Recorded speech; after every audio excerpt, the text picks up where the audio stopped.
Thank you.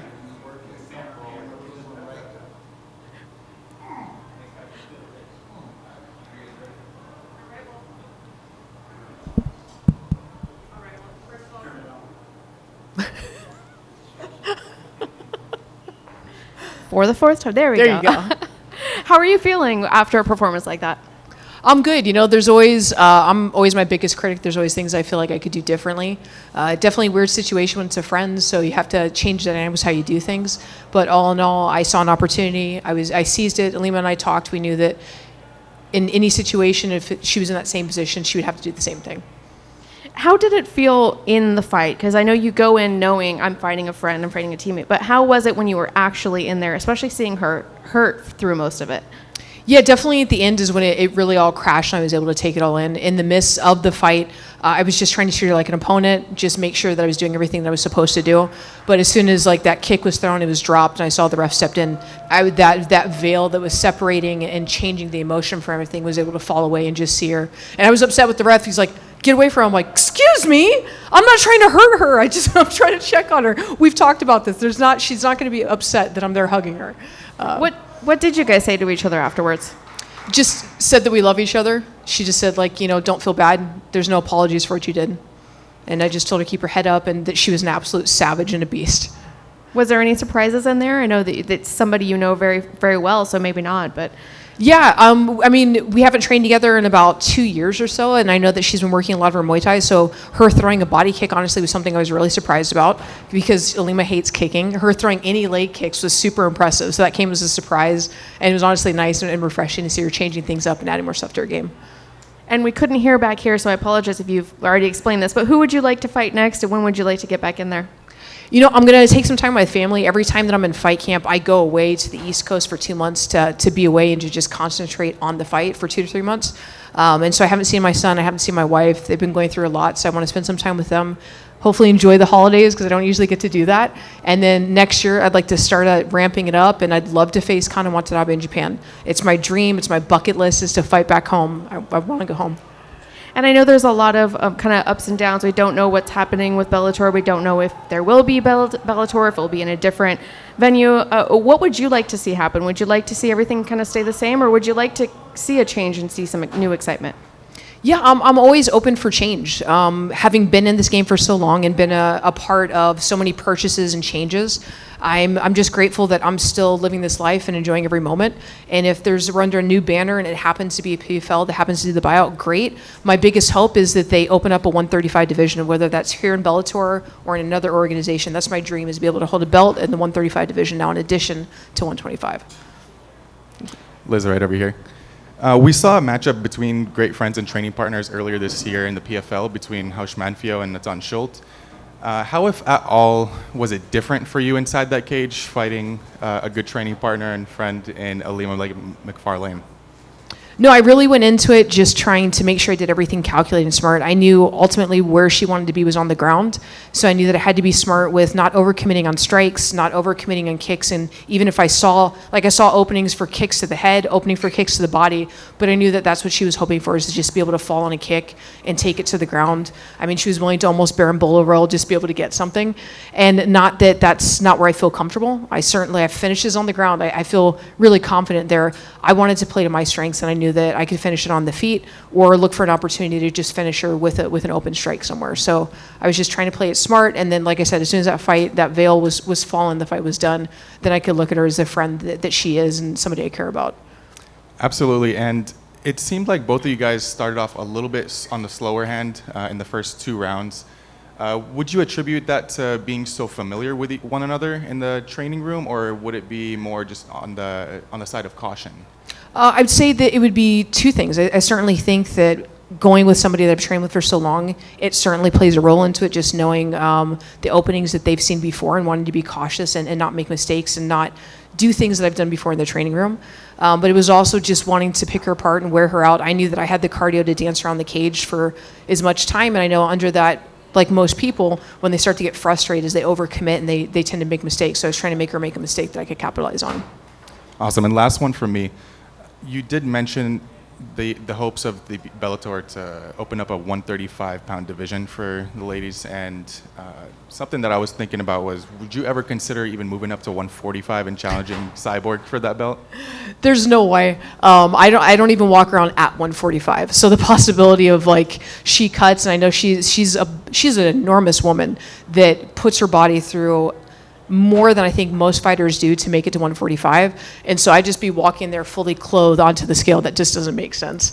I'm too short, even in the 125 division. I'm one of the shorter fighters. So for me to move up to a weight class knowing that I'm belly button level to people just doesn't make sense. 135 would be the dream. What's up, Liz? Right over here. Are you still buying IlimaLei dinner tonight? I think she had to go to the hospital. I'm hoping that everything clears with her and she's fine. It was just, just landed in the right spot and that she's okay. And if that's the case, absolutely, of course, I'm going to buy her dinner. I'm going to be hanging out with her tomorrow, too. Yeah, maybe breakfast or brunch tomorrow. Exactly. How much more special was it for this fight to be in San Diego?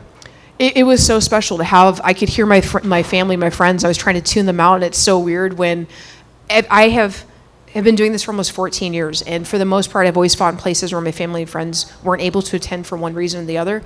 This is the first time I've done it hometown for a place that I've evolved and that I've considered home for almost 18 years now. So it's definitely just a wonderful feeling to be able to do this in family and friends and know that I came out there with the wind and I can smile with them, and they can all know that there is no malintent for so many people that were splitting on the fence, like, who do I root for? I'm like, just root for us to be healthy coming out of this. That's all you have to do. So it was great to do that here in San Diego, to do it in front of military personnel. It's amazing. That's awesome. And then last thing for me, none of us really know, even the media, we don't know what's going on with Bellator, fighters don't know. But when you look back on this amazing tenure, the stint you've had with the Bellator banner, what can you say, looking back, just talk about your time here from start to finish, or not finish, but. Yeah, coming into Bellator, I wanted to start a new chapter and do things differently. I had been coming off of what I would say was just kind of a lull in my career and just not being able to perform at the level that I needed to when I was in the UFC. And when I left and I came to Bellator, I'm like, I'm not going to be that person anymore. Going to decisions, not having finishes, not performing to the level that I know I can just isn't an option anymore. The fans don't want to see it. I don't want to be that person. Playing safe just doesn't make sense. So I've come into Bellator proud of everything that I've done, finishing now 6 of my 7 fights. And I want to keep doing that, whether that's with PFL, Bellator, or whatever other organization is willing to step up and to be able to take care of all these fighters and take us under their arm. Liz, right here. Congratulations. Thank you. You know what? I think one thing's glazed over is that this is your protege. This is someone you saw walk in the gym, phone calls and all that, and bring her in. And she's in there with you for a title fight. I mean, can you even talk about the progress she's made from day one to the woman you're in the cage with tonight? Yeah, first of all, the progress that she made wasn't just over her professional career. The progress she made was in such a short time of being in that gym. I got to see her start off as having to learn what her fighting stance was because she had wrestled, but it's not the same as your fighting stance. And then how quickly she adapted and committed herself to the idea that this is going to be a professional full-time career, and how she changed her whole lifestyle to do that.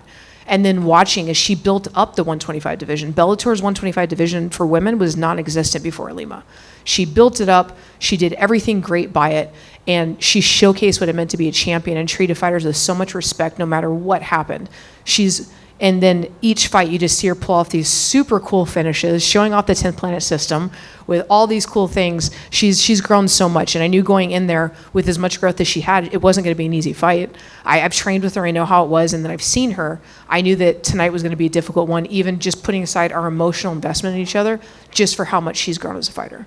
Now, she's obviously talked a bit about, being knots and everything else, and then now, obviously, her health and checking in on her knee. Would you like to see her go out there one more time, maybe one more card in Hawaii, or what are your thoughts, if any, that you'd like to share about her future? Yeah, I would hate for this to be how she goes out. For one, like I'd said in all my interviews leading up to this fight, I would just want to choke her and have her go to sleep and not be injured. The last thing I want to do is blow out her knee or whatever happens to be going on with her leg. That's the last thing I want. I want her to be able to come back and be able to take on another fight and go out under her terms. And again, show off a great finish that everybody can enjoy. And then finally, to talk about you, I mean, you know, so many years in the game, obviously Pioneer, Strikeforce, UFC, now here in Bellator, and you're still going. And now you just outpaced your protege, and now you're talking about, hey, 2-division champion, I'm not done. I mean, what's the secret to your longevity just this many years in when obviously the grind can catch up to people? Yeah, it's, for one, the love of the sport. You know, I think people will say that they love it, but they don't love growth. You know, like the fight for me is just the accumulation of everything that I've done leading up to it. I love being in the gym every day. It's what I look forward to. It's my sanity, it's my happy place, and it's learning new things, seeing somebody new come in that shows me something. Somebody that's been there for 30 years doing it, showing me something. There's always an opportunity, and I love that about this sport. There's always new things that I can learn. That's something that keeps me having a fire lit within me.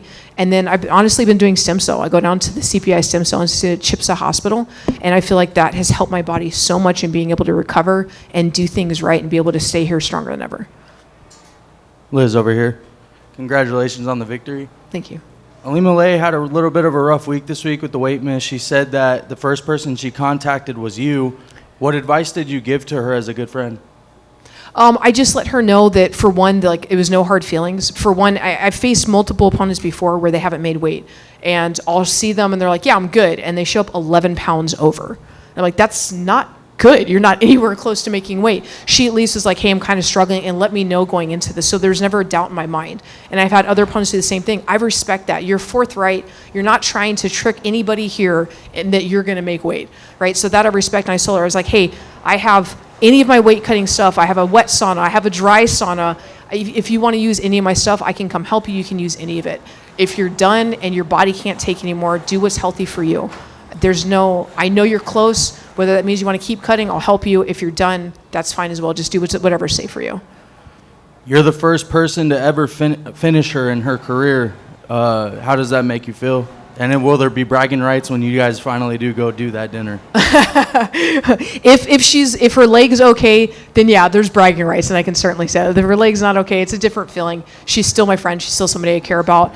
And in my head, I was going into this not wanting it to be a decision. I wanted it to be a finish, and I just wanted it to be a safe finish. So that's definitely something I can say with pride, knowing that she's cleaned out the division. Nobody's been able to do that. Thank you. Hey, Liz, right here. How's it going? Hey. I spoke to you at Media Day. You talked about fighters, you know, when they get the belt, sometimes they take their foot off the gas. It looks like you was on Premium Unleaded tonight. Just asking about something. It seems like your fighting style changed over the last 2 fights. We're not seeing the same going for takedowns wrestling. The striking was crisp. Who have you been working with on these last 2 fights that changed up your game plan? I'm working with the same coaches, Charles Martinez and Vince Salvador. They're 2 phenomenal striking coaches that are underrated in the fight game. They're who I swapped to that had been my winning streak in Bellator. I train with them full time. I now live in Nashville, Tennessee, and I start my camp off here in San Diego, California with Vince and team at the arena, and then I head out to Virginia Beach and I train with Coach Charles. They were always about adapting and growing. We try and incorporate new things. Vince will see something, he's like, this looks wild. I think you could pull this off. Let's try it. I'm like, yeah, let's incorporate it into training. Let's see if we can do it. All of us are all about evolution. There's no holding anybody back. If you want to go try and cross-train in a different gym, they encourage it in the hopes that you learn something that you can help the entire team with. And because of that, we're all able to thrive and just keep adapting and moving up forward. All right, and another thing, we weren't able to get that dream submission that we talked about, that twister. But what's that dream meal looking like tonight? It depends on how quickly I get out of here. The sooner I can get out of here, I can go find that dream meal.